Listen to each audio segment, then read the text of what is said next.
Hey there. Good afternoon. How are you folks doing today? Hi, Paul. Hi, Haniel. Good Hi everyone, how you doing? morning, good afternoon, good evening from wherever you are listening to us. Exactly.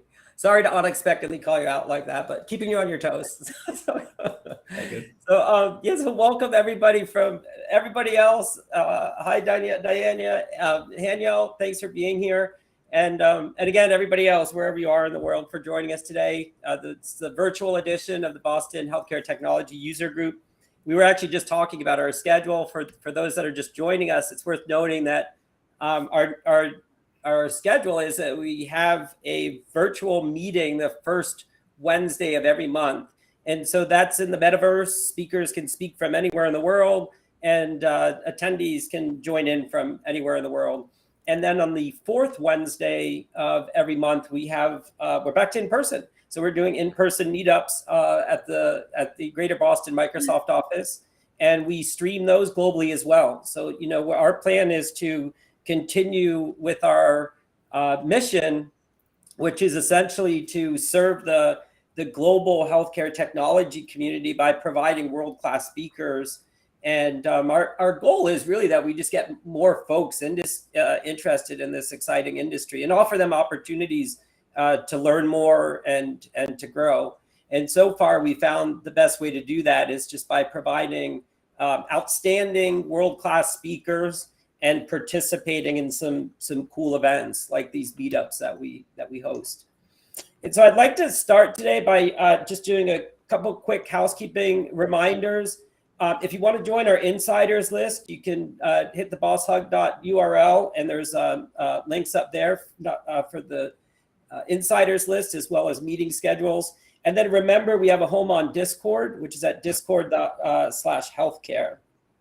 And then I thought what we would do before we let Daniel dive into his session is I did want to share a couple of links with you. So I'll start by just, again, reminding folks, if you go to BOSHUG.com, this is our link tree. This is where you can sign up for the mailing list, get the meetup schedule, get tickets for our in-person events at the Microsoft office. We've got our YouTube meetings. We archive them here, so you find access to all these streams down the road. A call for speakers, etc. And then moving on, one of the things we're really excited about announcing this week is as we gear up for the fall conference season, there's, as you know, Boston is a hub for healthcare technology, and there's a group rework that we're really excited to work with for a couple of different reasons. And you guys will appreciate this, Diana and Danielle. I think, Danielle, this is the first time I'm sharing this with you, but what's interesting about this group, one of the things I like about them is that they actually reached out to us as a local user group and asked for support during the event, meaning that they wanted to essentially give us a home to have our user group while they're in town. And of course, that would give us access to hanging out with the attendees and some of the speakers at the event as well. So we're actually going to be hosting our in-person October meetup. Will actually be in Boston at the AI Healthcare Summit. So a pretty neat event. And also note, we'll share these links afterwards. Diana, maybe we could put these links in the description at the bottom of this YouTube video for folks. And so folks, if you're watching this now or after the fact, well, I guess if you're watching it now, you might want to wait till we publish the video with the links, but we'll have the links up there so that you can join the free complimentary networking reception. And then also on the 13th to come out and support Women in AI. It's amazing the amount of talent at this event and the speakers. And if you go through the list of speakers, it's just refreshing and to see the list of women speakers that are supporting the event as well. So there's Women in AI reception, our user group, and the networking session. So just great opportunities here. One more thing, we are starting to put together and work with some international groups as well. So we're going to be delivering some content in October in Africa, in Singapore, and of course in North America. And we'll keep you updated with that content as well over the next weeks. And so with that said, do you guys have anything to add on the announcement side before we jump into Haniel's presentation? Not from my side. Awesome. So let's jump into it. So Haniel, as promised, I'm going to save the introduction for you, so you can go ahead and introduce folks to yourself. But I just wanted to take a quick moment and say thank you for being here and taking time to deliver this presentation. I've been lucky enough to know you for a number of years now, and I've seen you speak at multiple events. And I know as a Microsoft MVP, you're doing some amazing work. And so I want to thank you first for everything that you do for the community, and thank you for supporting our group and being here today. And with that, I'll turn it over to you, my friend. Thank you. Thanks, Paul and Deanna. I really appreciate having the time to be with you today. So without further ado, if I can just figure out where my sharing is, there it is. And let me know if you can see my screen.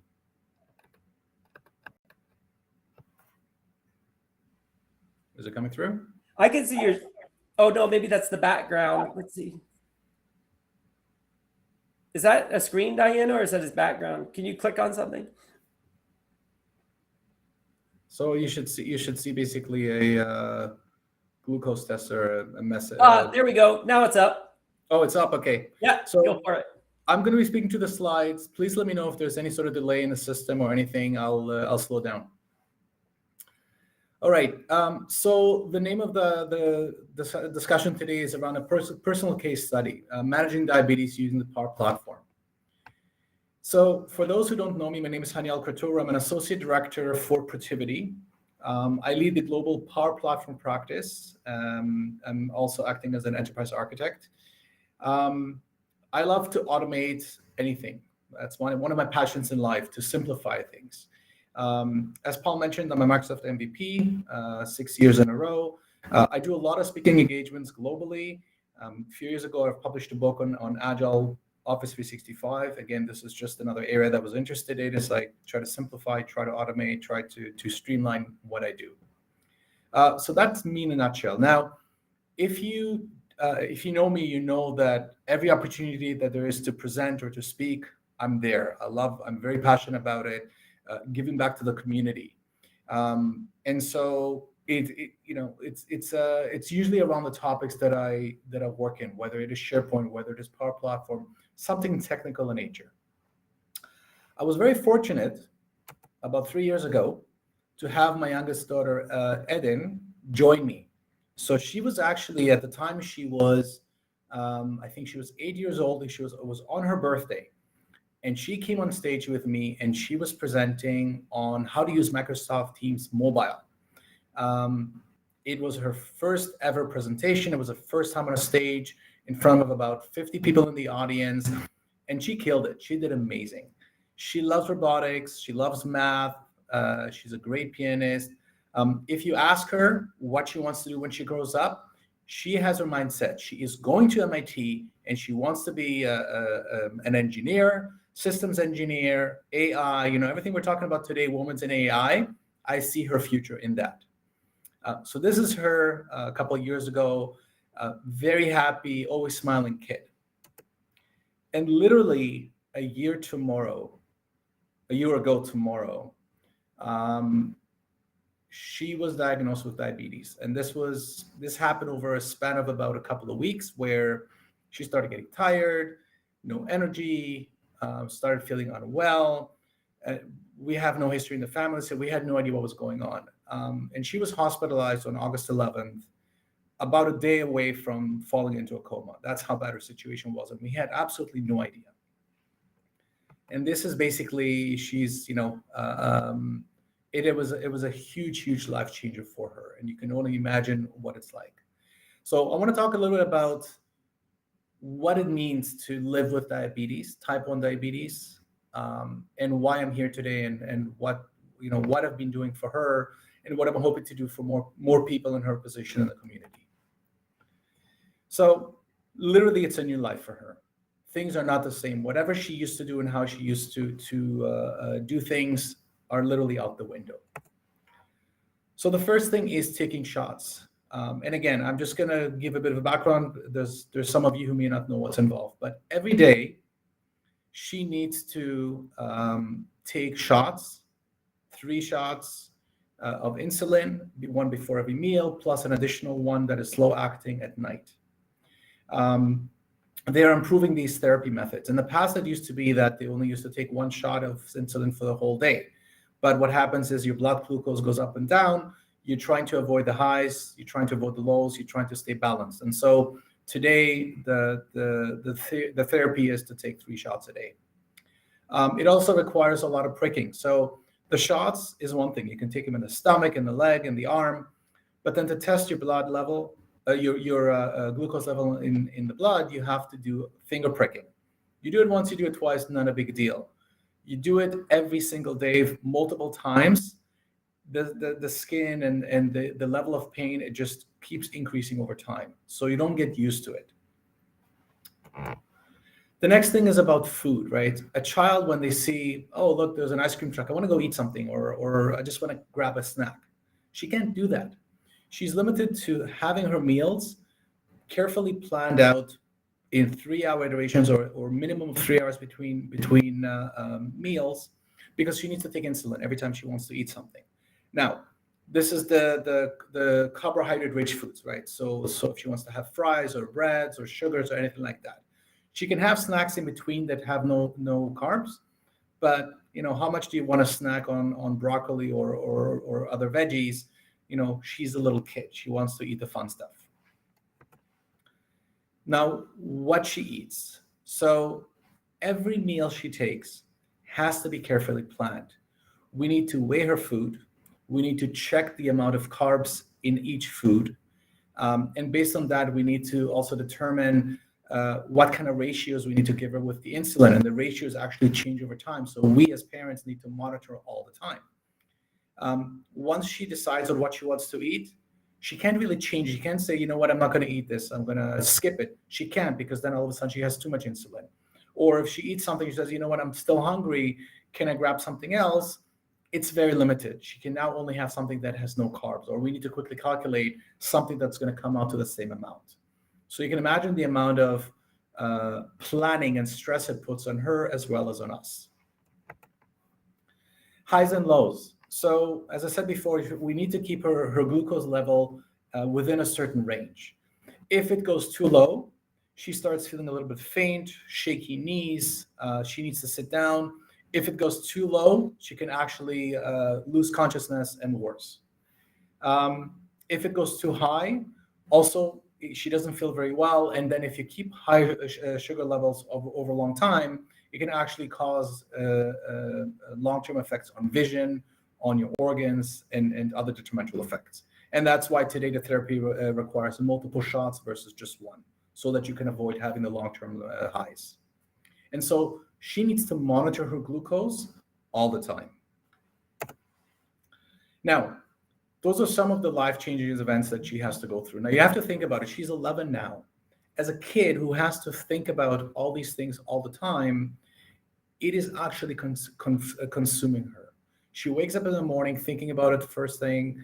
Every time she eats, every time she does something, every time she feels off a little bit, she has to go and check her blood sugar.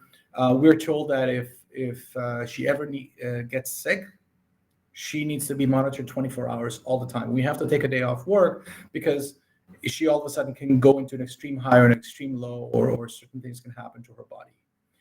In addition to that, she needs to carry with her a backpack anywhere she goes all the time. She needs to have an emergency glucose inhaler in case it goes really low. She needs to have her test kit, right? So a lot of the freedom as a kid is gone. So what can we do to make it better? So one thing is continuous glucose monitoring. She actually is wearing one of those devices, the one on the bottom. And what that does is you put it on your body for about, depending on the one you have, 20 days or 30 days, and it continuously sends updates to your mobile device or to a watch to let you know what your glucose level is. You can also share the information, so that's a big improvement. It means that she doesn't have to do the finger pricking so much. Then something which is going to be getting very soon is an insulin pump. So what the pump does is you can give it some insulin inside in a vial, and it will release the insulin into the body in very slow drips. Whenever it notices that the glucose goes up, it goes and releases a little bit of insulin into the body to balance out the glucose. Depending on the kind you get, the one on the bottom left is one where you actually have the vial inside, and through a mobile device, you can give it the instructions to say, go and release insulin, and it determines based on the sugar level how much. The one on the right, on the top right, that one actually has a tube attached to it, but it is more integrated today. So different versions available, different products available. Sometimes they talk to each other. So for example, there are what are called integrated pumps, where it can automatically read what is the glucose level from your continuous glucose monitor, and then administer the insulin. Other ones, you actually need to periodically tell the pump how much glucose you have, and based on that, it releases. So there are technological improvements that are being made by companies in the world today to make life a little bit easier for the patients. And they can lead a normal life. They can do anything that any of us can do, but they just need to do some additional things just for monitoring and for making sure that their glucose is in balance. Now, like any technology, nothing is perfect. When you're testing your blood using the finger pricking, you're getting the most accurate result because that is coming directly from your blood. When you're using any of these continuous monitoring devices, they actually have a pin that goes under your skin. So it sits subcutaneously, it doesn't go into your blood, which means that the measurements are about 10 minutes delayed and they're not as accurate. And we see it happen sometimes where the measurements are off. She may feel like she's having a low, the device says everything is fine, or it may say that she's having a high. And so we have to go back and resort to finger pricking. Now, any of these devices, they have software with them, right? You can track the glucose, you can track the insulin, but they're working within their own environment. So for example, if you're familiar with something called the Dexcom, then they have the Dexcom website. We can, as parents, we can install the Dexcom application, but that's their own proprietary system, and it doesn't talk to anything else. Likewise with the Freestyle Libre, the one on the top right is worn on the arm. Again, it has its own app, it has its own website, you can track information there, but it's not shared. And if you start using a finger pricking, that has its own software, its own application. So what I was thinking is, again, as an 11-year-old child, does she really want to be concerned with all of these manual tasks and having to do everything herself? And so, as I said before, I do a lot of automation. I work in something called the Microsoft Power Platform a lot. The Microsoft Power Platform is essentially a collection of tools where you can build applications such as Empower Apps. You can build automation workflows using something called Power Automate. There's other components like chatbots, Power BI dashboards, components that I'm not using today, but I'm looking to use over time. And here's how I'm actually using them. I'm gonna actually give you a little demo. Paul and Diana, can you see my screen of my app? I can, yeah. It looks Okay. the presentation has been phenomenal so far. I can hear you clearly, and I can see your screen. Thank you. Yeah. Okay, just wanted to make sure that you're seeing the application. So this is a list of all the different applications I've built, some for testing or not. The one that I've built for her, she loves red pandas, so this is the Munching Red Panda. And so what the application does, it may seem very simple, very mundane, but these are the kind of things that are saving minutes, and it may not, or even seconds. But when you're hungry, when you're trying to get a meal ready for lunch, those are really important. So for example, if I go to the settings, this is where I can set up the low glucose and high glucose alerts, which means that if she enters her glucose level into the application and it tells me that it's low, immediately my wife and I will get a notification sent to our phones, and it will also determine based on her phone where she is. It actually gives me the GPS coordinates, and it shows me on a map where she is. So if all of a sudden she's having an extreme low and she needs to be cared for, I know where I can get her. The carbs to insulin ratios. Again, this is something that changes over time. If we notice that there's a pattern of her having too much insulin in her body, we actually need to increase the ratio so that we give her a little bit less insulin. And it's different in the morning, in the afternoon, and in the evening. And it also depends on the activity, whether she's active during a certain time or not. So you can imagine as a child or even as an adult, having to remember all these numbers and then applying them to our calculations can be time consuming. The long insulin, so this is something she takes at night. It's not before a meal, so sometimes we forget, she forgets. So we actually have reminders set up that automatically send a message to us and to her to say, hey, it's time to take your Basaclar, your slow-acting insulin. It also needs to be disposed every 30 days. There is a date on the vial, but you may not remember to do it. And so this is actually going to tell you before you go to administer that, hey, it's time to change your insulin. Okay? So simple things, but big time savers. Another one, so as I said before, each of the applications, when she checks her blood, the Dexcom, the Freestyle Libre, the moment that it registers every 5 minutes, it actually records her glucose level. But if she does it here, it doesn't matter which system she uses, whether it's the Dexcom or the Freestyle, or even the finger pricking, this will go into its own application. What this is also doing behind the scene is there is an application platform for Dexcom and for the Freestyle that I can register to, and I can read information. And so what I'm doing is periodically I'm going and I'm pulling out the data that she entered or that it was entered by her wearing it, and it goes into the same backend database that I'm collecting. The advantage of it is, let's say that she's using the Dexcom and it's malfunctioning and she's using the finger pricking, I actually have the accurate reading. I'm going to have 2 readings within a short time span, and then I can decide how do I want to deal with it. Do I want to maybe dispose of the bad information? The insulin, this is where I can tell the system that now I'm taking a certain unit of insulin, whether it is rapid, which means before a meal, or the slow-acting one for overnight. You can also see that before I take insulin, let's say if I wanted to take it tells me, hold on a second, my insulin is overdue. It's time for me to change my vial. I shouldn't take it because it may be expired.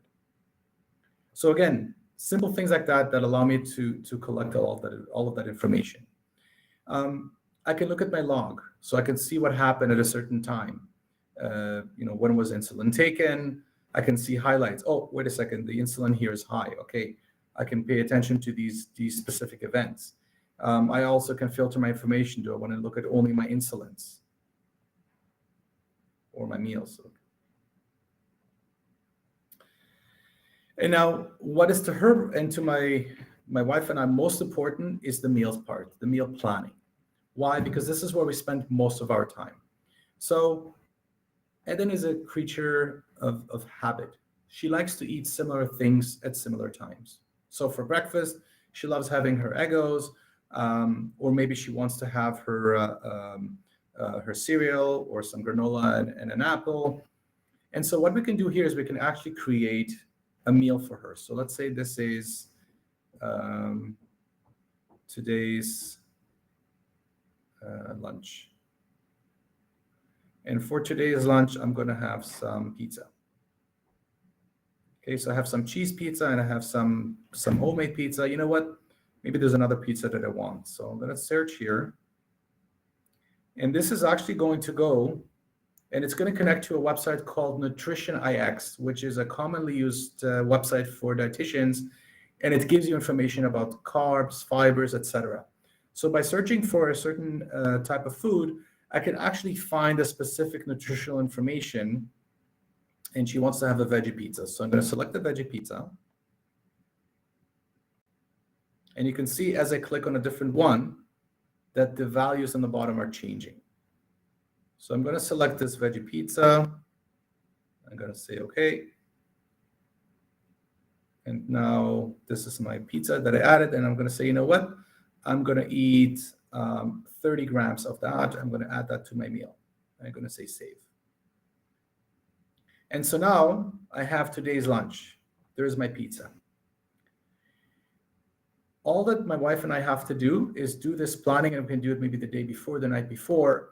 And then when Eden is having her lunch, all she needs to do is just press the button and say, okay, I'm having my lunch now. I'm consuming this pre-planned meal. So she doesn't have to worry about doing any calculations or anything. That's all she's doing. And then when I go to my log, I can later on say, oh, look, she just had her lunch. What did she have for lunch today? Let me click on this one. Okay, she had pizza, 30 grams. Or if she had a different meal, I can actually go and say in my log. Yep, sorry for a second. I can look at the breakfast. Okay, this one was apple and granola. Now, and I'm just trying to be cognizant of time. This is something I built for my daughter today. My vision of this is, and my hope and my plan is that I want to extend it out, because I want to have this application so that my wife and I can have eyes on what's happening. The nurse, she's being monitored by the hospital to collect all this information. They're actually tracking her. The hospital is tracking her insulin, her glucose level.